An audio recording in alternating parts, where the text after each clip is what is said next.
Hello, Professor and mates. My name is Jesus Augusto Prada, and in this video, I'm going to talk about some information related to the course Foreign Language and Acquisition Learning. First of all, I need to tell you that I'm going to read some items just to remember the information I'm going to talk about. And first, let's start with the course description. All right, and talking about the course description, I'm going to start with the number of grades that this course has, and the number is 2. And the course type, so I must say that this is methodological, or I mean theoretical and practical. And the program that belongs this course is Bachelor of Arts in Foreign Languages with emphasis on English, right? In this course, we are going to have a practice, and the practice type is observation. The practice time of this course is 32 hours. And a general description about the course is that this course has for its development with physical scenarios assigned to a student through the pre-practice seminar by the Escuela de Ciencias de la Educación, and for the development of the practical activities described in the guides, and with a simulated scenario for the exercise of the pedagogical practice simulator, right? And let's continue with the number of phases the course has and what I need to do in each phase. Well, to talking about the phases, I have to tell you that this course has 5 phases. The phase number 1 is a recognition activity, and we are going to spend 2 weeks, about 2 weeks. And this is a review of the main characteristics of the course and the pedagogical practice process. The second phase, there is participant observation. Yes, this is about 13 hours, right? And this is between the week 3 and the week 8. And this is something related to make a significant analysis of the factors involved in the acquisition and learning process of a foreign language learning. The phase number 3, yes, that this is participant observation as well. So this is about 10 hours that we have to spend, and this is during the week 8 to 11. And the idea is to identify the main characteristics of the theories related to foreign language acquisition. In the phase number 4, that is the last phase related to participant observation. We are going to spend about 9 hours, and this is between the week 12 to 14, right? And the idea is to demonstrate the capability to identify the correct learning style in a class based on the student's needs. And finally, the phase number 5 is the final activity, that is the last 2 weeks. And the idea is to create a well-structured proposal where you articulate the characteristics of a particular activity to a specific type of assessment, right? So let's continue, sorry, with the learning outcomes and how they are related to each phase. Well, so as I told you before, there are 5 phases and there are 5 learning outcomes, and every single outcome is related with the number. So the first learning outcomes is about the review. I mean, it's a review of the characteristics of the course and the particularities of the pedagogical and educational practice process. And the second learning outcome examine the factors that influence the process of foreign language acquisition and learning, and it detail within the pedagogical practice scenarios. The phase number 3 is related to the learning outcome 3, and it compares the main theories on foreign language acquisition within the context of the pedagogical practice scenario. And talking about the phase number 4, and this is related to the learning outcome number 4, this evaluates teaching strategies used within the classrooms based on the students' learning characteristics. And finally, the learning outcome number 5, that is related to, I mean, the last phase. And this is a setup of a proposal related to the new assessment approaches in the classroom environment. So let's carry on with the number of units that the course has. And well, in this course, we can find two units. The first unit is about foreign language acquisition from the theory to the practice, right? And the unit number two is about learning trends in foreign language. Well, just to continue, I'm going to talk about the practice regulations. Well, some of the practice regulations because there are a lot of information about that. Well, it has like 8 chapters and it has a lot of articles. And for example, the first chapter is the definition and purpose of the course of the practice. The chapter number two is about generalities and definitions, and it has like 3 or 4 articles related to that. And number three, the chapter number three is about the curricular aspects of the training road, and it has other articles related to that. And the chapter number four is the action principles of the teacher in training, right? And it has only one article. The same, as well as the chapter number five, that is about academic internship network definition. And chapter number six is about pre-practice seminary. That is important to do this before the starting the practice courses. And the chapter number seven is about the practice monitoring and evaluation. And after that, we are going to talk about the duties and rights of the teacher in training. That is important to recognize that the duties that we have and the rights that we have to do this practice.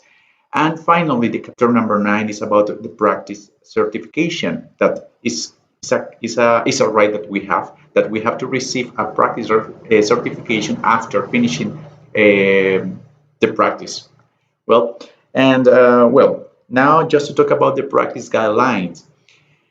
Okay, so here we can find a lot of information, and we can talk about, for example, the first item that is about regulatory references. Well, this is information that is a little difficult to remember, but it has different regulations that are from 1994 to 2020.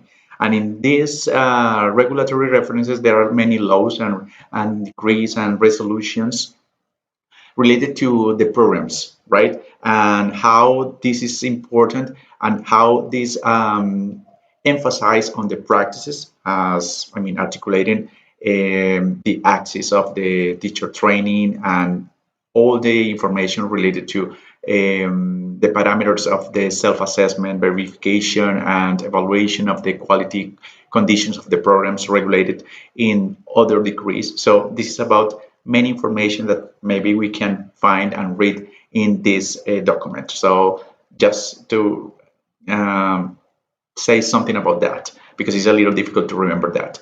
And let's talk about the action principles. Well, and here I can say that we can find 5 action principles, and one of them is the integrality of teaching practice. Another is about dialogicity, it's dialogicity between educational actors. And another action principles is about the promotion of protective environments for children and teenagers. And also, another action is about respect for differences.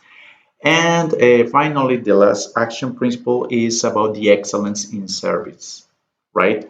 And let's talk about the degree programs. Well, I can find, I don't know, I remember 5 or 6 degree programs. The first is Bachelor of Arts in Child Pedagogy. Yes, this is one. And the other is Bachelor of Arts in Ethno-Education. And the other is Bachelor of Arts in Mathematics, Bachelor of Arts in Philosophy, and our Bachelor of Arts, this is the program that I'm studying, is a Bachelor of Arts in Foreign Languages with emphasis on English, right?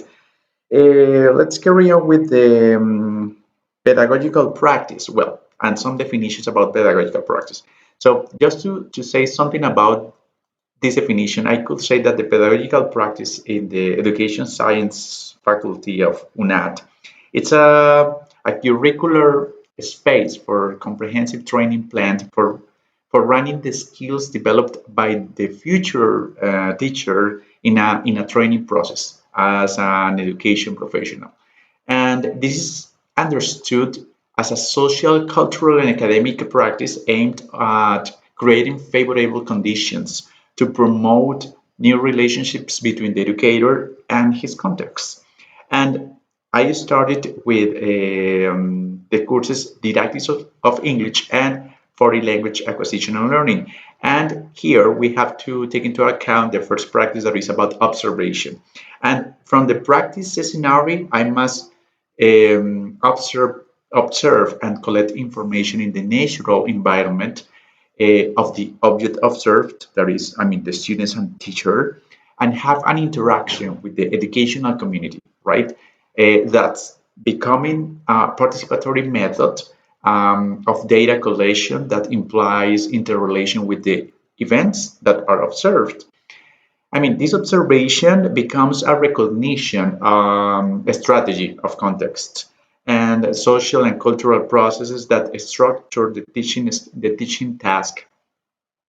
From the pedagogical practice, critical reflection in a natural environment. Well, just to continue, I'm going to talk about the practice routes. That is very important to know that. The practice route, basically, we have three parts. It's divided in three parts. It's about the observation, the immersion, and the research, right? In the first stage, we have the observation, and we need to see four subjects. Two of them, of the four subjects, are didactics of English and foreign language acquisition. And then when we finish those courses, we continue the next period, the next term, sorry, evaluation and methodology in foreign language teaching. So evaluation is I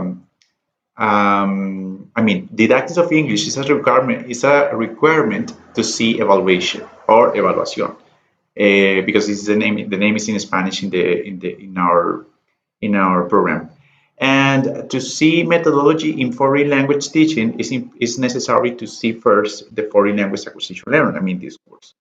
And when we finish the observation, we continue with the immersion. And in the immersion, we see six subjects. And the first subject that we need to see is enfoques curriculares. This is in Spanish. It's a name in Spanish. And teaching English to children, adolescents, and adults. And then to see, when we see these two courses, we can see testing and evaluation in ELT and teacher development. And finally, when we see these courses, I mean, there are two courses, we can see technology in foreign language teaching and integral pedagogical practice. Finally, when we finish this immersion stage, we finished with the research stage. And here we can see four subjects more. But first, we have to see two subjects. One of them is educational research, and the other one is research pedagogical practice. And when we finish these two courses, we continue with I mean, in Spanish, es prácticas educativas medidas por la tecnología de la información y la comunicación, or the STIC, and the other and the last course is pedagogical practice in online environments. So this is about the, the practice road that we are going to see in this bachelor degree. And just to talk about the pre-practice seminary, well, as I told you in the practice aligned, the pre-practice seminary is, I mean, it takes place in the term prior to start the practical. I mean, this practice, and this is mandatory, right? This is mandatory to see the pre-practical seminary before starting these courses, right? So I needed to see this pre-practice seminary before registered the courses Didactics of English and Foreign Language Acquisition and Learning. Well, let's talk about the ESAPEC, that in Spanish means Estrategia de Acompañamiento Presencial de la Escuela de Ciencias de la Educación. Okay, talking about this, this is a strategy that consists of the number of synchronous accompaniments to the groups of students in practice, in training, right? Esa es la estrategia, este acompañamiento. And finally, talking about the simulator, and well, the simulator, as I told you before, this is an academic tool to propose and carry out a simulated pedagogical and didactics practice based on problems, right? And this is something important to, I mean, in this practice at the end of the phases, right? And this is all the right what I want to say about this course, and I hope that you have understood everything. Thank you so much.